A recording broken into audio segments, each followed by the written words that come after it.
I am Chantel, 32 years old, and until recently, I was the business development director at what everyone called the hottest tech startup in Boston. My job was building relationships and smoothing things over when our CEO got difficult. Then came the $200 million acquisition offer that would have made us all wealthy. Instead, I watched it die in real time, killed by my boss's ego and extravagance. The strangest part, I could have saved it but chose not to. Sometimes the right thing means letting the wrong thing fail. Before I tell you how my boss's ego cost us everything, let me know where you're watching from and subscribe if you've ever worked for someone whose arrogance was their downfall. My path to tech vision wasn't particularly glamorous. I graduated with an MBA from Boston University, not Harvard or MIT like most of my colleagues. I had spent 5 years at smaller marketing firms learning the ropes of business development through trial and error rather than prestigious internships. When the recruiter called about a position at TechVision, I almost ignored it, assuming they wanted someone with a fancier pedigree. TechVision was the darling of the Boston tech scene. Founded 4 years earlier, they had developed an AI analytics platform that could predict consumer behavior with uncanny accuracy.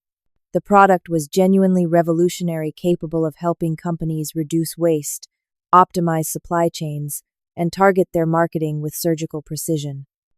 Investors had poured $70 million into the company through 3 funding rounds, and tech blogs regularly featured us in their startups to watch lists. But by the time I joined, that Series C funding was burning faster than anyone wanted to admit. Our monthly runway report always brought a tense silence to the executive floor. We needed either another round of funding or an acquisition, and soon. Maxwell Kingston was the founder and CEO, a Stanford computer science graduate, who had the kind of confidence that came from never having truly failed at anything. At 38, he had the technical brilliance to build the initial algorithm and the charisma to convince early investors to take a chance on his vision. But 3 years of being treated like a wunderkind had transformed his confidence into something uglier. "We're not just building a company," Maxwell would proclaim during our Monday all-hands meetings. "We're building the future of business intelligence. Anyone who isn't committed to that vision 100% shouldn't be here." That commitment, of course, meant regular 80-hour weeks, midnight Slack, messages that required immediate responses, and an unspoken expectation that personal lives were secondary to TechVision's success. The turnover rate was astronomical, but Maxwell would just shrug and say, "Some people aren't cut out for greatness." The office itself reflected Maxwell's priorities. While engineering salaries were competitive but not exceptional, and the operations team regularly had budget requests, denied no expense was spared on appearances. Our downtown office featured custom furniture, a barista on staff, and floor-to-ceiling windows overlooking the harbor. Maxwell's corner office alone cost more to furnish than my entire annual salary. I found myself in a constant state of cognitive dissonance. I genuinely believed in our product. Our clients saw real results, and despite the toxic culture, many of our engineers were creating truly innovative solutions. I needed the job, and the stock options could be life-changing if we succeeded. But every day I found myself cleaning up Maxwell's messes. He would berate junior staff in front of clients, make sexist remarks that I would have to later explain away as just his sense of humor, and promise features our engineering team had explicitly said were months from being ready. My job increasingly became translating Maxwell's grandiosity into something clients could stomach. Amanda Chen, our marketing director, became my closest ally. She had been at TechVision almost since the beginning, and understood better than anyone how to navigate Maxwell's ego while still getting things done. He wasn't always like this, she told me, during one of our coffee breaks, safely outside the building where we could speak freely. The first year, when we were working out of that dumpy co-working space in Cambridge, he was intense but fair. The more money we raised, the more he started believing his own mythology. Brian Williams, our CTO, was the only person who could occasionally rein Maxwell in. A brilliant engineer in his own right, Brian had enough technical credibility that Maxwell couldn't easily dismiss him. But even Brian's influence had limits, especially when it came to business decisions rather than product ones. The day Maxwell announced the potential acquisition was one of rare, genuine excitement in the office. Meridian Solutions was an established player in enterprise software, with a 20-year history of steady growth and profitability.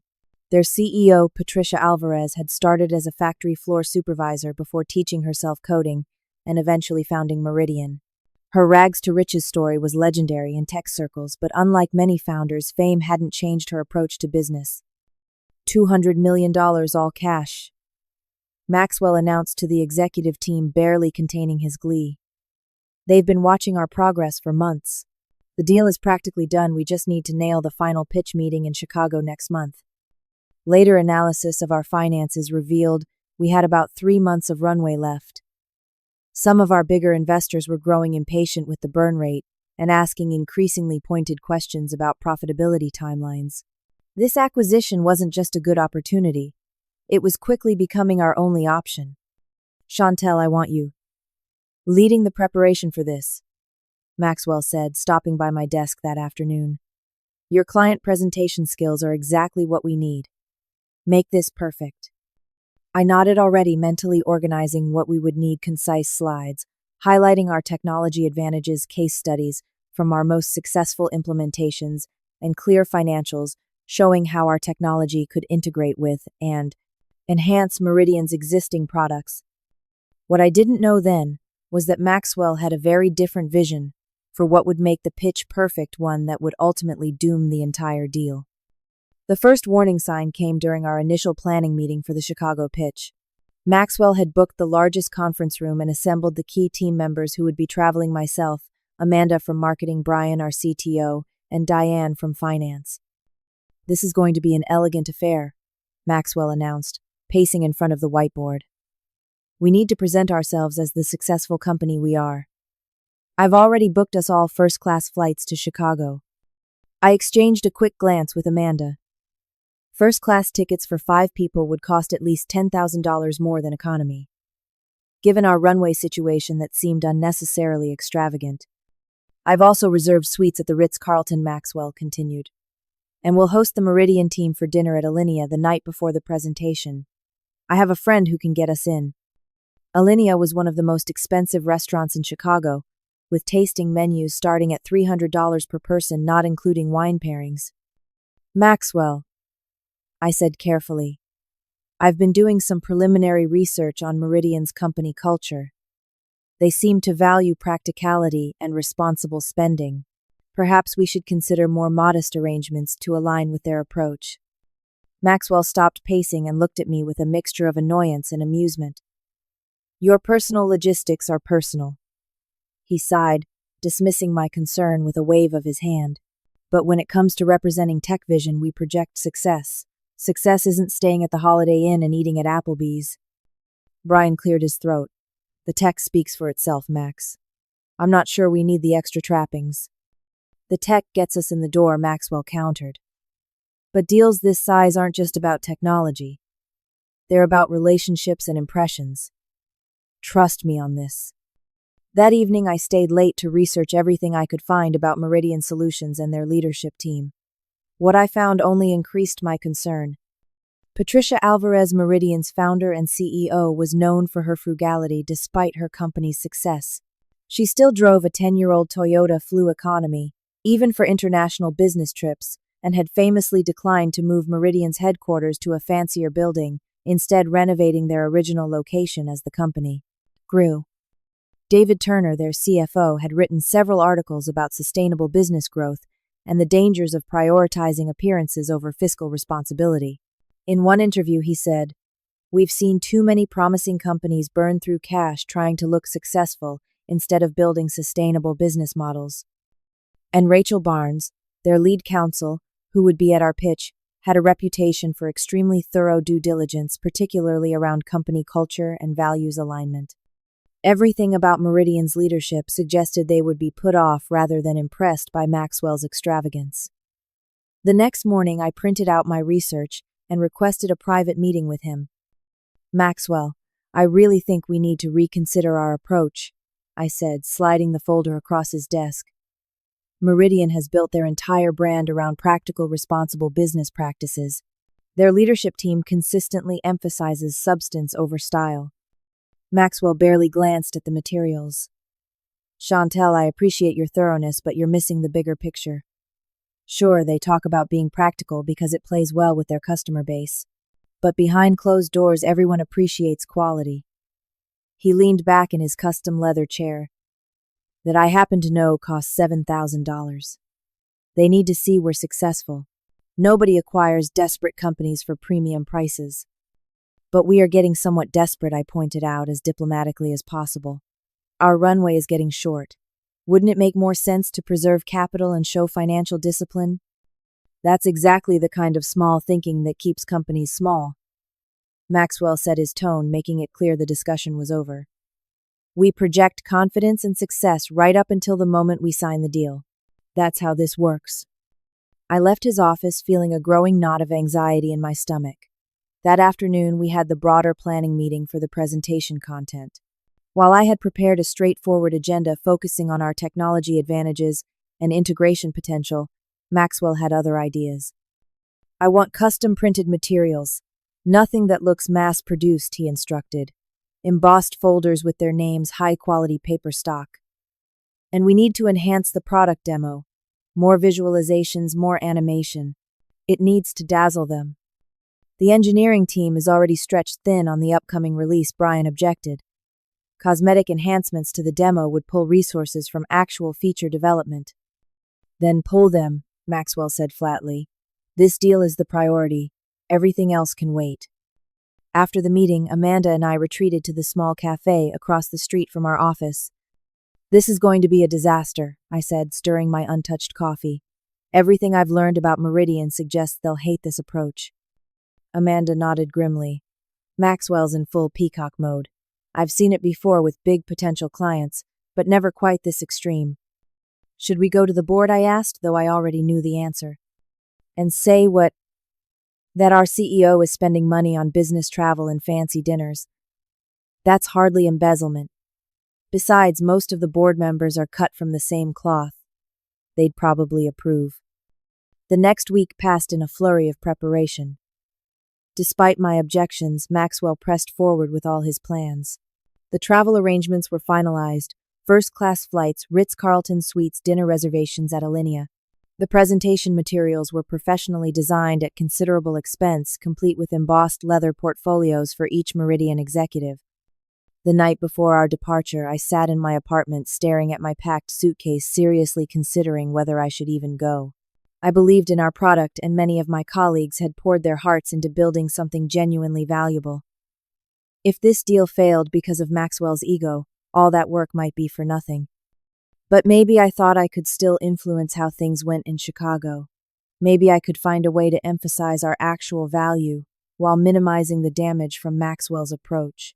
With that thin hope, I set my alarm and tried to sleep. Our journey to Chicago began with exactly the kind of scene I had feared. At Logan Airport, Maxwell breezed through the first-class check-in while the rest of us waited in the regular line. When we finally boarded, he was already settled in his spacious seat, champagne in hand, while we filed past to economy. Enjoy the back of the bus, he joked as we passed. Next time we do this, you'll all be up front too. Brian, walking just ahead of me, muttered under his breath, if there is a next time. After landing at O'Hare, Maxwell insisted on separate luxury car service rather than sharing the large SUV the rest of us took. At the Ritz-Carlton, while we waited patiently in line, Maxwell made a scene about being a platinum member and demanding immediate service. The staff accommodated him, though I noticed their professional smiles tightening. I've arranged an upgrade to the presidential suite, he announced proudly when we regrouped for our planning meeting. Perfect for hosting a small gathering before dinner tomorrow, if things go well. The afternoon was supposed to be dedicated to final preparation, but Maxwell had other plans. I need to pick up a few things, he said, checking his watch. Chantel, come with me. The rest of you finalize the presentation flow. A few things turned out to mean a shopping trip to Michigan Avenue. At the Rolex store, Maxwell spent nearly 40 minutes selecting a new watch. What do you think? He asked, modeling a platinum timepiece with an intricate blue dial. Does it say successful tech founder? Or is it too understated? The price tag read $28,000. It's certainly noticeable, I managed. Perfect for the pitch, he decided, handing over his credit card. Appearance matters, Chantel. First impressions are everything in business. I thought about pointing out that the Meridian team would be evaluating our technology and financials, not his wristwatch, but stayed silent. My warnings had fallen on deaf ears so many times already. That evening, Maxwell had arranged a team dinner at an upscale steakhouse. When the wine list came, he immediately pointed to bottles in the $400 to $500 range. "Only the best for my A-team," he proclaimed loudly. "We're celebrating in advance." As the expensive wine flowed, Maxwell grew increasingly boisterous, telling elaborate stories about turning down acquisition offers twice this size in our earlier days, which I knew to be entirely fictional. As he launched into another exaggerated tale about his genius in founding the company, I noticed a group at a nearby table watching our table with subtle interest. One woman in particular, with silver-streaked dark hair and understated business attire, seemed to be paying special attention while pretending not to. Something about her seemed familiar, though I couldn't place where I might have seen her. And then I told the investor, "Either double your offer or get out of my office." Maxwell's voice carried across the restaurant as he punctuated the story by ordering a third bottle of exorbitantly priced wine.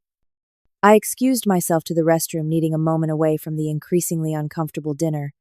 As I was washing my hands, my phone buzzed with a text from Jenna, a college friend who had moved to Chicago years ago. "Is that you at Gibson's with the loud table? I'm here for a work dinner. That guy with the new Rolex is your boss, yikes." I texted back quickly. "Unfortunately, yes." "Where are you sitting?" "Back corner with my company. The woman who keeps glancing your way is my boss. We're with Meridian Solutions. Small world." My stomach dropped. I peered out from the hallway and confirmed my worst fear. The table watching us was indeed the Meridian executive team, including, who must be Patricia Alvarez herself. They were witnessing Maxwell's entire ostentatious performance. When I returned to our table, I tried to subtly signal Maxwell to tone it down, but he was too far gone in his performance. "The thing about true disruptive innovation," he was practically shouting, "is that most people can't even comprehend it. They're too small-minded. But when you have the vision I have..." I endured another hour of this, watching in my peripheral vision as the Meridian team eventually paid their much more modest bill and left several of them glancing our way with expressions ranging from amusement to concern. The next morning, nursing what must have been a significant hangover, Maxwell was nonetheless full of confidence about our preliminary meeting with Meridian's junior executives. This pre-meeting was meant to handle technical questions before the main pitch to their leadership team. "Follow my lead today," he instructed as we rode to their offices. "These mid-level guys need to be impressed enough to champion us to their bosses." The Meridian offices were a surprise. Located in a renovated industrial building, they were spacious and thoughtfully designed, but without the flashy touches that characterized our own headquarters. The furniture was quality but practical, the artwork local but not ostentatious. It spoke of a company that invested in comfort and function rather than showing off. The junior executives we met with were sharp and well-prepared. They asked detailed questions about our technology, architecture, data security protocols, and scalability. The meeting was going reasonably well until one of them raised the question of our financial situation. "Our analysis suggests your current burn rate gives you about 3 months of runway," said Michael, their business development director. "How are you planning to address that if this acquisition doesn't move forward?" Maxwell waved dismissively. "Your numbers are way off.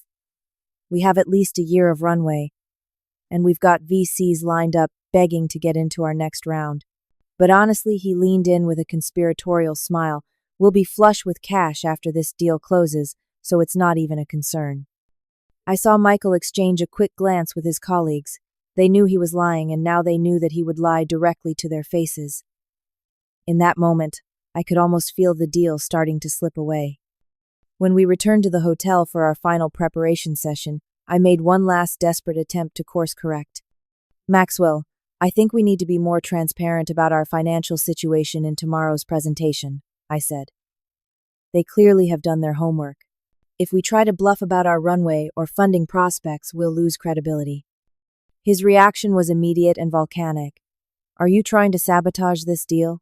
Do you think they'll pay premium price for a company that's desperate? This is business 101, Chantel.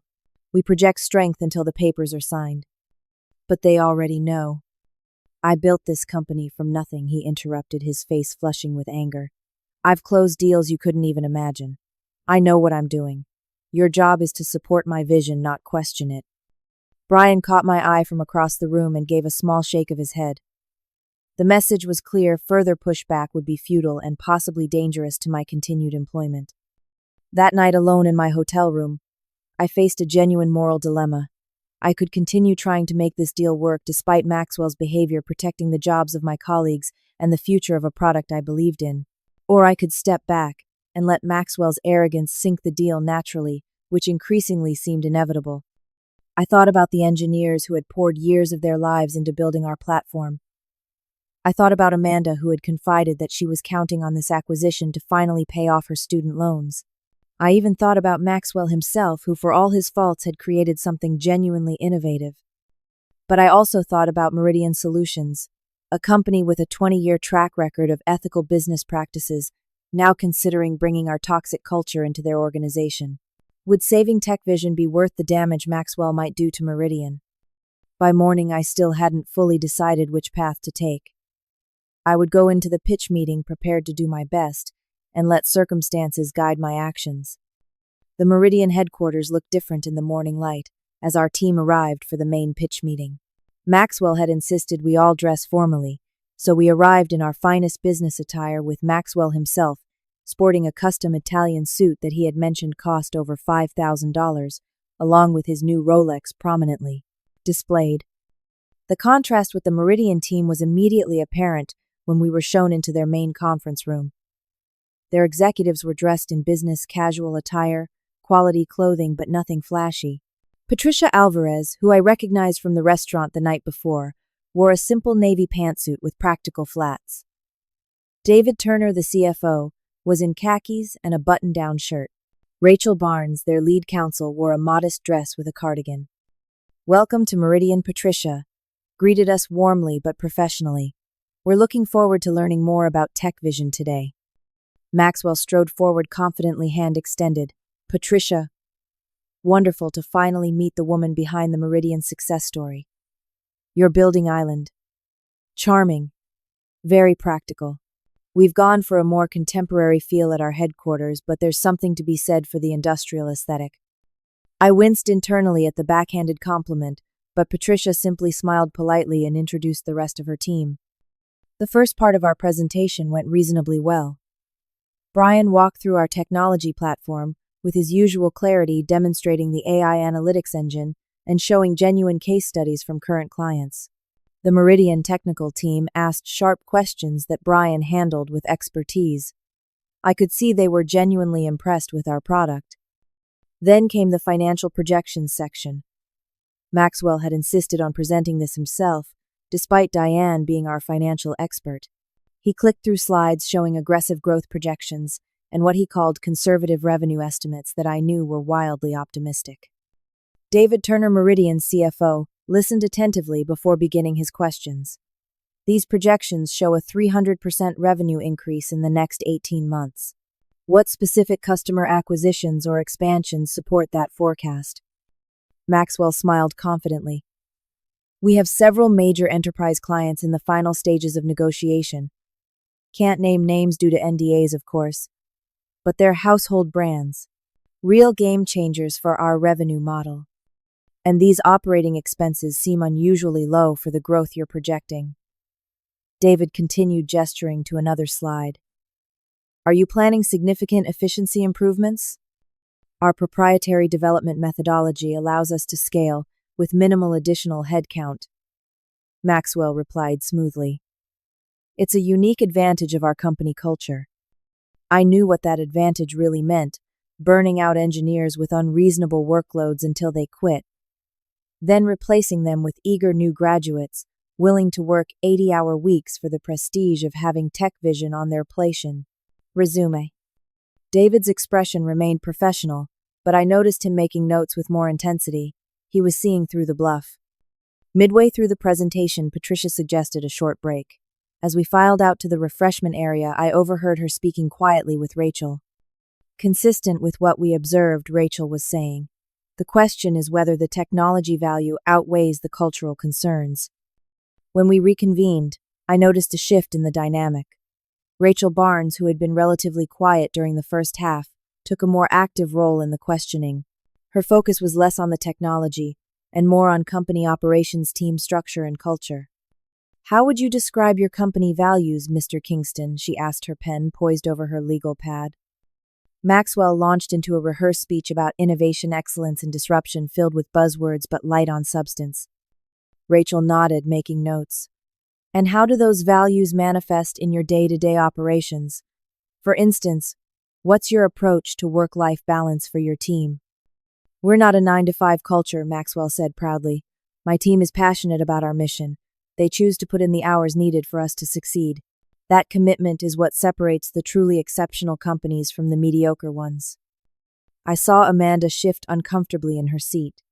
We all knew that choosing to work nights and weekends was actually mandatory if you wanted to keep your job. Rachel continued her methodical questioning, touching on employee benefits, turnover rates, and management philosophy. Maxwell's answers grew increasingly defensive, though he maintained his confident facade. Then came the moment that would ultimately seal our fate. "Where are you staying while in Chicago?" Rachel asked, casually glancing up from her notes. The question seemed innocuous, a bit of small talk to break the tension. But something in Rachel's tone made me suspect there was more behind it. Maxwell, perhaps sensing a chance to impress, straightened in his chair and smiled broadly. "Only the best. The Ritz-Carlton Presidential Suite. When you're closing a deal of this magnitude, you can't be holed up in some mid-range chain hotel." Rachel's eyebrow raised slightly. "And the rest of your team?"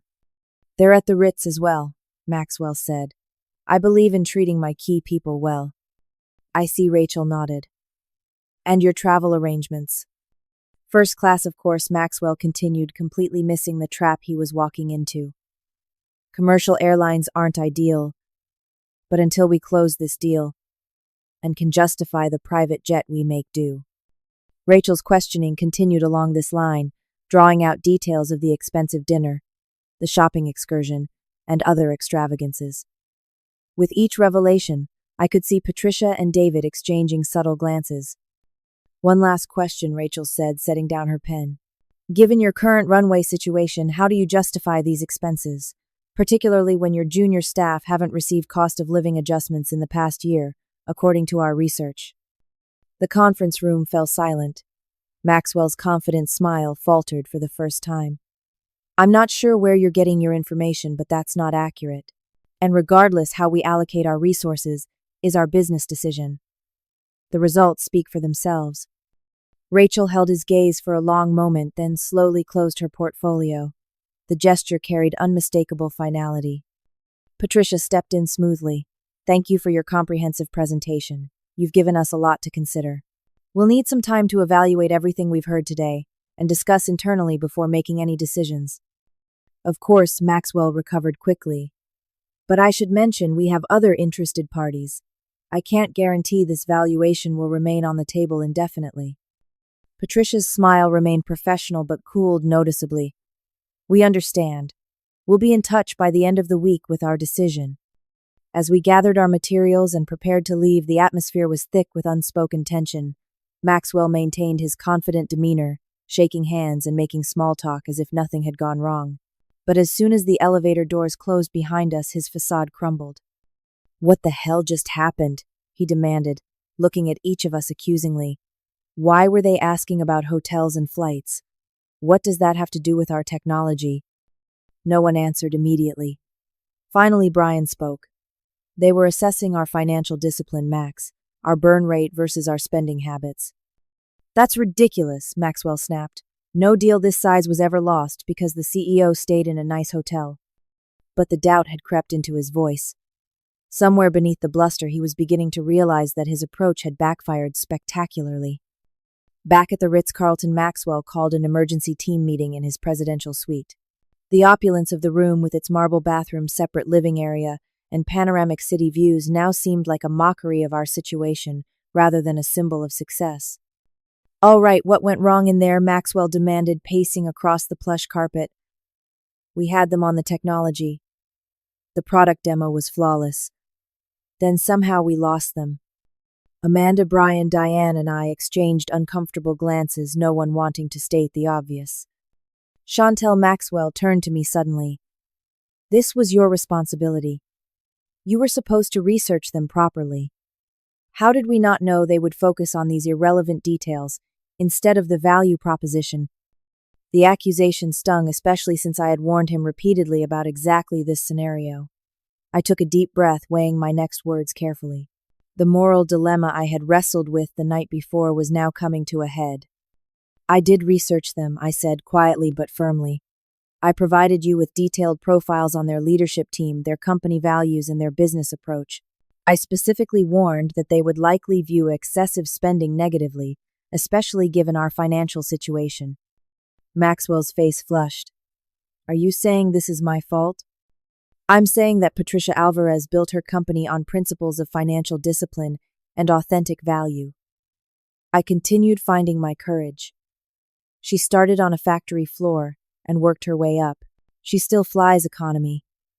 We showed up in first class, staying in luxury suites, flashing expensive watches, and then tried to tell them we have a sustainable business model. The contradiction was too obvious to ignore. That's absurd, Maxwell sputtered. Successful companies project success. That's business 101. Not all companies define success the same way, Brian interjected, backing me up. Meridian has a different corporate culture than we do. They value substance over appearance. Maxwell's retort was cut short by my phone ringing. I glanced at the screen and felt my stomach drop. It was Patricia Alvarez herself. I need to take this, I said, stepping toward the door. If that's Meridian, put it on speaker, Maxwell demanded. I shook my head. Let me speak with her first, then I'll report back. Without waiting for his permission, I stepped into the hallway.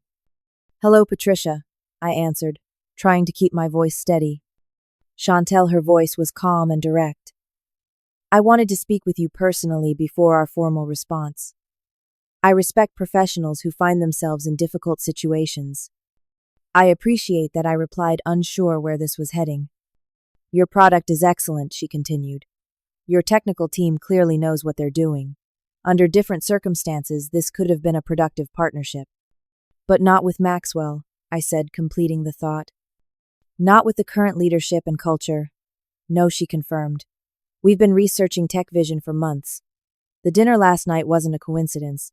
We wanted to observe your team dynamics outside the pitch environment. I closed my eyes, understanding the full picture now. The hotel question wasn't random either. We needed to confirm whether the rumors about financial indiscipline were accurate, Patricia explained. The presidential suite, first-class flights, and expensive dining while your company has 3 months of runway left told us everything we needed to know. I understand, I said, feeling a mix of disappointment and relief. For what it's worth, many of us at Tech Vision share your concerns.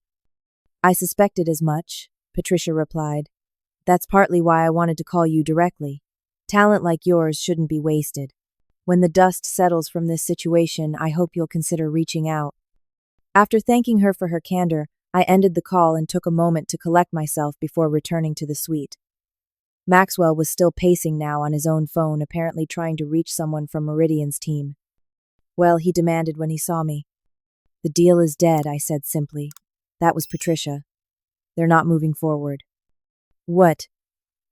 That's impossible. What did she say exactly? I took a deep breath.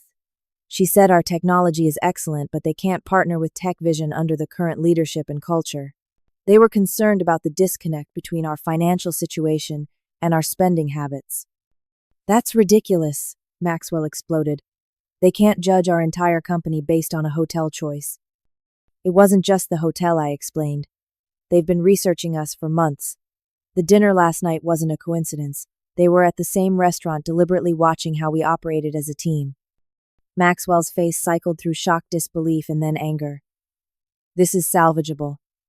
I'm calling an emergency board meeting. He pulled out his phone and stepped into the bedroom portion of the suite. While he was gone, Amanda moved closer to me. How bad is it really? Terminal, I replied quietly. They made their decision before we even started the pitch today. They just needed confirmation. 20 minutes later, Maxwell emerged, looking even more agitated. The board wants to speak with all of us. I've set up a conference call in 30 minutes. During those 30 minutes, Maxwell alternated between making frantic phone calls and berating us for not preparing him properly for Meridian's bizarre priorities. When the time came for the board call, he connected his laptop to the suite's large television and positioned us all in view of the webcam. The call began with Maxwell presenting his version of events, emphasizing the technical success of the presentation while downplaying the concerns about spending and culture. Several board members nodded along, seeming to accept his interpretation. Then Richard Goldstein, the lead investor, spoke up. "I'd like to hear from someone else on the team. Chantel, as the business development lead, what's your assessment of why the deal failed?" Maxwell shot me a warning glance, but my decision was already made. The deal failed because Meridian concluded that our company culture and financial discipline didn't align with their values. They were concerned about our spending practices given our limited runway. "Could you be more specific?" Richard pressed. I took a deep breath and told the complete truth. The first-class flights, the presidential suite, the shopping trip for a $28,000 watch, the $500 wine bottles, all while our company was 3 months from insolvency. I explained how these choices directly contradicted Meridian's own company culture and raised red flags about our financial management. Maxwell's face contorted with rage as I spoke, but he couldn't interrupt without confirming everything I was saying. When I finished, the board members were silent for several seconds. "I see," Richard finally said. "I think the executive team should continue this discussion privately. Could the rest of you give us the room, please?" As we filed out, Maxwell remained seated, staring at the screen. His final glare at me contained pure venom. In the hallway, Brian squeezed my shoulder. "You did the right thing. Whatever happens next, remember that." I nodded, returned to my room, and began packing my things. The decision I had been wrestling with was made. I could not continue to enable Maxwell's destructive leadership. Within an hour, I had drafted a brief professional resignation letter, citing irreconcilable differences in professional ethics. I slid the printed copy under Maxwell's door, checked out of the hotel, and booked my own flight home. Walking out of the Ritz-Carlton with just my suitcase and laptop bag, I felt a strange mixture of terror and liberation.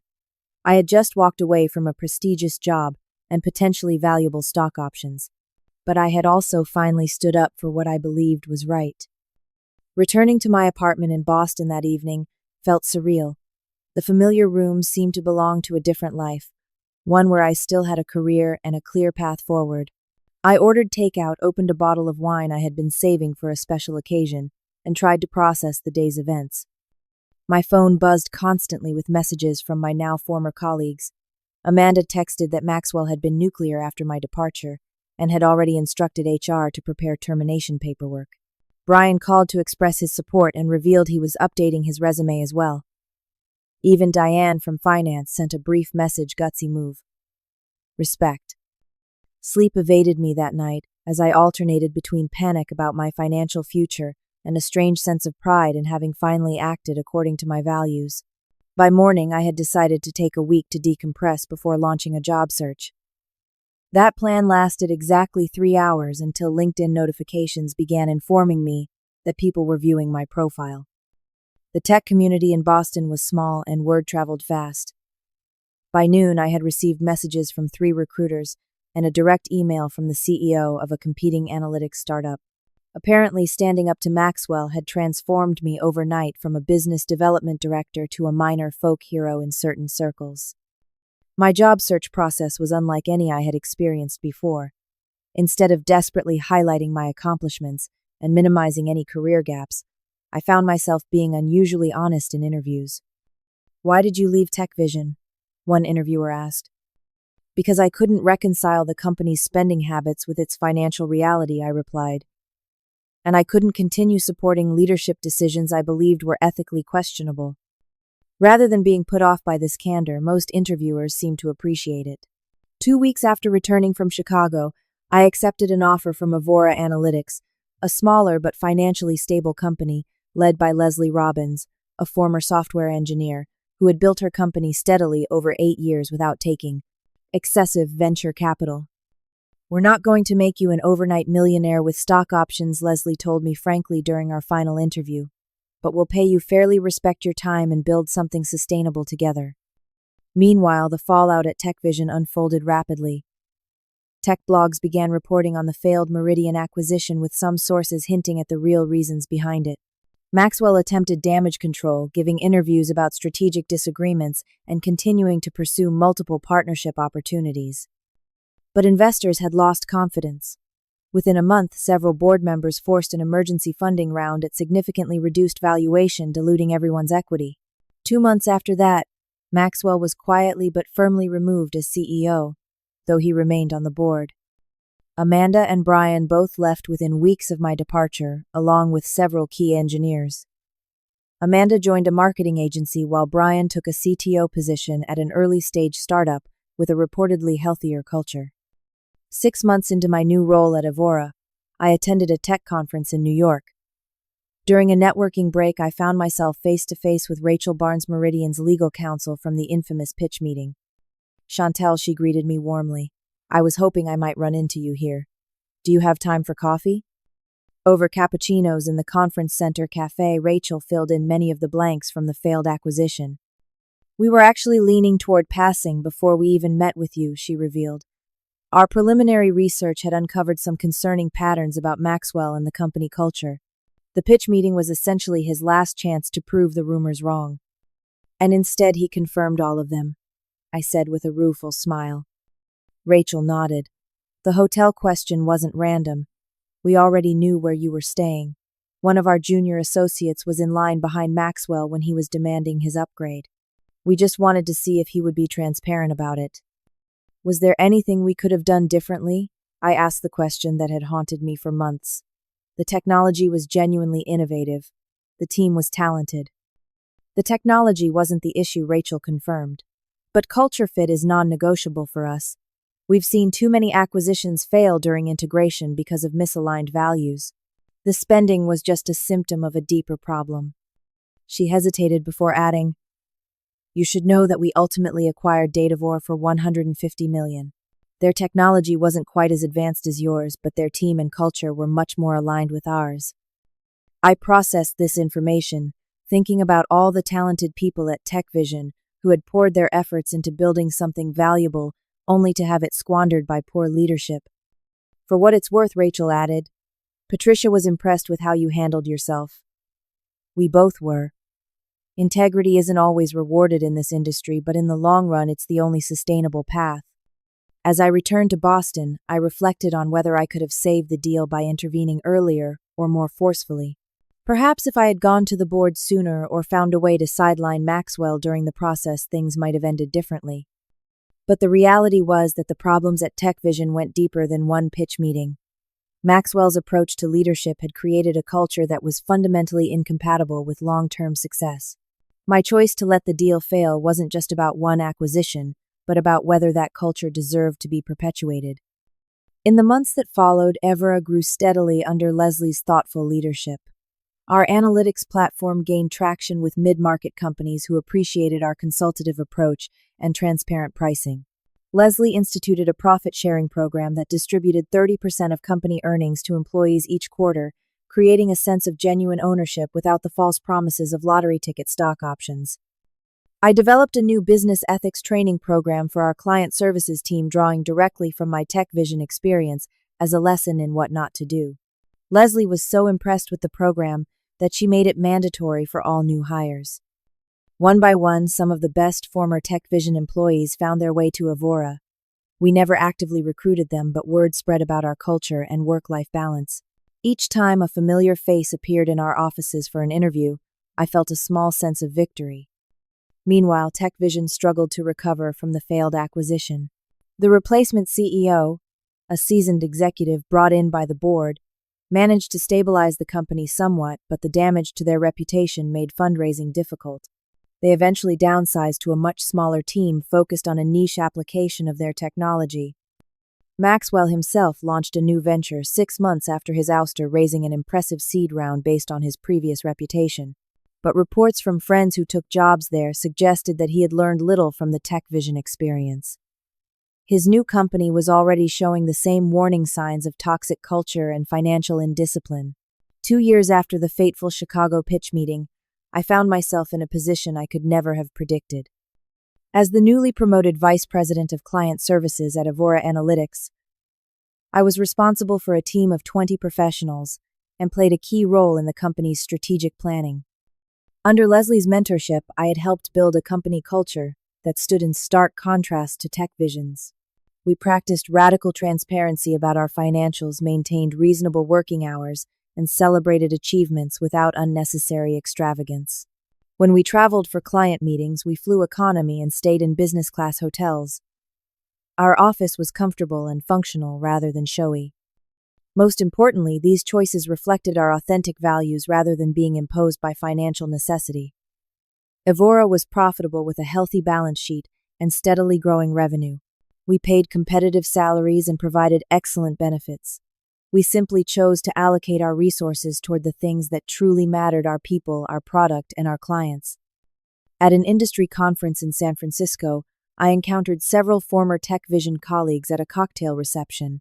Amanda had become the CMO at a successful marketing automation company. Brian had taken his startup through a successful Series A round as CTO. Even Diane had landed as the finance director at a well-established enterprise software firm. "Have you heard about Maxwell's new company?" Amanda asked as we caught up. I hadn't been following the news closely, focusing instead on building something positive at Evora. "They just lost their Series B funding," she explained. "Same old story. Extravagant spending, toxic culture, unrealistic projections." The investors finally pulled the plug when they discovered he had leased a private jet while the company was missing product deadlines. I felt no joy at Maxwell's continued struggles, only a sense of validation that character and leadership approach truly mattered in the long run. The brilliant but toxic founder archetype that Silicon Valley had romanticized for so long was finally losing its luster as investors recognized the hidden costs of that model. My own journey had transformed me in ways I hadn't anticipated. The decision to stand up to Maxwell, frightening as it had been in the moment, had forced me to clarify my own values and the kind of leader I wanted to become. I now mentored younger professionals facing similar ethical dilemmas, helping them navigate the complex intersection of business objectives and personal integrity. The hardest part, I told a young product manager struggling with a difficult boss, is recognizing that your short-term career interests and your integrity may temporarily point in different directions. But in the long run, they always converge. Character is the ultimate competitive advantage. The final piece of the story fell into place when Leslie announced that Evora had been approached by Meridian Solutions about a potential partnership. After initial discussions, Patricia Alvarez herself came to our Boston office to meet our leadership team.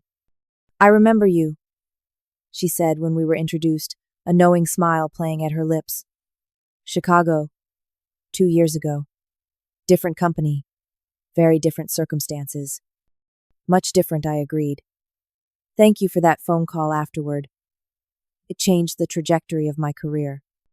As we negotiated the partnership agreement over the following weeks, I found myself sitting across the table from the very people who had rejected TechVision's acquisition. But now, instead of trying to paper over cultural problems and financial indiscipline, I was representing a company whose values I genuinely believed in. The partnership was finalized with terms that benefited both companies. No presidential suites, first-class flights, or expensive watches were involved in the process. Just honest conversations between professionals who respected each other's companies and values. The deepest lesson I took from the TechVision experience was that true success isn't measured by the impressiveness of your office, the exclusivity of your hotel, or the price tag of your accessories. It's built on a foundation of integrity, disciplined execution, and authentic values that don't change depending on who's watching. Sometimes allowing the wrong thing to fail is the most courageous choice you can make. Maxwell's arrogance sank his own deal, but my decision not to save him from himself was what ultimately allowed me to build something better, something I could be genuinely proud of. When I think back to that conference room in Chicago, watching Rachel Barnes slowly close her portfolio as Maxwell boasted about our luxury accommodations, I no longer feel the anxiety and disappointment of that moment. Instead, I recognize it as the precise instant when I chose integrity over expediency, values over convenience, and my future self over my present comfort. Have you ever had to make a difficult choice between enabling someone else's bad behavior or standing up for what you believe is right? Let me know in the comments below. And if this story resonated with you, please like and subscribe to Achuazame. Hear more about navigating the complex ethical challenges of modern business. Thank you for listening to my journey. And remember that in both business and life, our character ultimately determines our true success.